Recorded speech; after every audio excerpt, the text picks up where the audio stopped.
मध्य प्रदेश के एमएसएमई मंत्री चैतन्य कश्यप ने स्वीकार किया कि प्रदेश की 81 विधानसभा क्षेत्रों में अब तक कोई औद्योगिक क्षेत्र विकसित नहीं हो पाया। 2 साल की विभागीय उपलब्धियों पर आयोजित प्रेस वार्ता के दौरान मंत्री ने कहा कि सरकार इस कमी को दूर करने के लिए नई औद्योगिक और स्टार्टअप नीतियों के जरिए संतुलित विकास की दिशा में काम कर रही है। सरकार औद्योगिक क्षेत्रों में कम जगह में ज्यादा उद्योगों को जगह देने के लिए मल्टी स्टोरी इंडस्ट्री कॉम्प्लेक्स बनाने जा रही है। इसकी शुरुआत भोपाल के गोविंदपुरा से हो रही है। इसके बाद इसे प्रदेश के दूसरे बड़े औद्योगिक क्षेत्रों में शुरू किया जाएगा। मुख्यमंत्री डॉक्टर मोहन यादव ने कहा कि राजधानी भोपाल में प्रदेश का सांस्कृतिक और ऐतिहासिक गौरव शामिल करने के उद्देश्य से राजधानी के प्रमुख मार्गों पर द्वारों का निर्माण किया जा रहा है। ये द्वार भगवान श्री राम, भगवान श्री कृष्ण, सम्राट विक्रमादित्य और राजा भोज को समर्पित होंगे। उन्होंने कहा कि अयोध्या में श्री राम जन्मभूमि पर बना भव्य मंदिर हमारी सदियों की आस्था, संघर्ष और संकल्प का प्रतीक है। मुख्यमंत्री डॉक्टर यादव श्री अयोध्या धाम में पुनर्निर्मित भव्य श्री राम मंदिर में श्री राम लला के विराजमान की द्वितीय वर्षगांठ पर राजधानी भोपाल स्थित मालवीय नगर स्थित युवा सदन के पास निर्मित श्री राम मंदिर की प्रतिकृति पर उपस्थित जन समुदाय को संबोधित कर रहे थे। मुख्यमंत्री डॉक्टर यादव ने यहां पहुंचकर श्री राम मंदिर की प्रतिकृति को नमन किया तथा दीप प्रज्वलित कर कार्यक्रम का शुभारंभ किया। विधायक श्री रामेश्वर शर्मा विशेष रूप से उपस्थित थे। कार्यक्रम स्थल पर संत समुदाय तथा स्थानीय जन उपस्थित थे।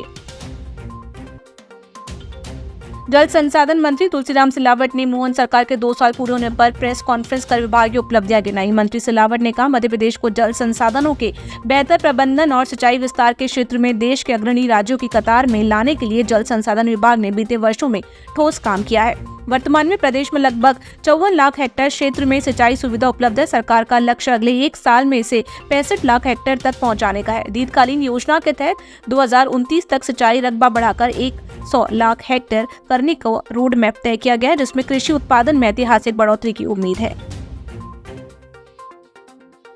जनजातीय कार्य मंत्री डॉक्टर कुंवर विजय शाह ने मंगलवार को 2 साल की विभागीय उपलब्धियों पर आयोजित पत्रकार वार्ता के दौरान कहा कि आने वाले 3 सालों में जनजातीय वर्ग के विद्यार्थियों के लिए प्रत्येक जनजातीय विकास खंड में सांदीपनि विद्यालय की स्थापना की जाएगी। आगामी 3 वर्षों में गुणवत्तापूर्ण शिक्षा तक सम्मान पहुंच सुनिश्चित की जाएगी। अधोसंरचना, स्मार्ट क्लास, लैब एवं लाइब्रेरी सुविधाओं का उन्नयन किया जाएगा। प्रत्येक जनजातीय विकास खंड में एकलव्य विद्यालय, माता शबरी कन्या शिक्षा परिसर और बालक आदर्श आवासीय विद्यालय की स्थापना की जाएगी।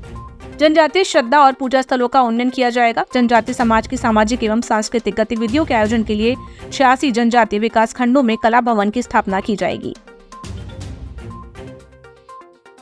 पंजाब में केंद्र सरकार द्वारा मनरेगा को बदलकर विकसित भारत रोजगार और आजीविका की गारंटी मिशन ग्रामीण अधिनियम 2025 BBG रामजी लाए जाने के खिलाफ राजनीतिक विवाद गहरा गया है। भोपाल में केंद्रीय कृषि मंत्री शिवराज सिंह चौहान ने मंगलवार को अपने निवास पर प्रेस कॉन्फ्रेंस कर पंजाब सरकार और विपक्षी दलों पर हमला बोला।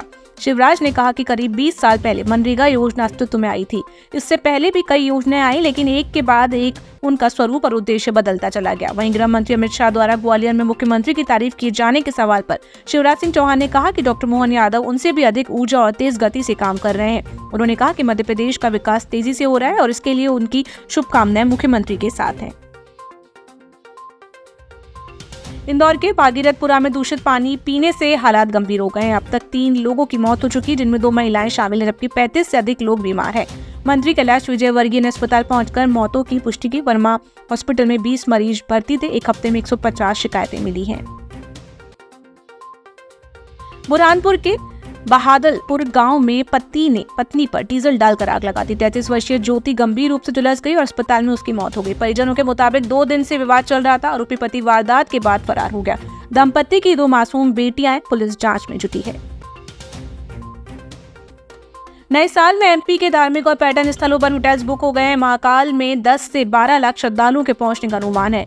खजराना गणेश मंदिर में 31 दिसंबर रात 11 बजे से भक्तों की एंट्री बंद कर दी जाएगी।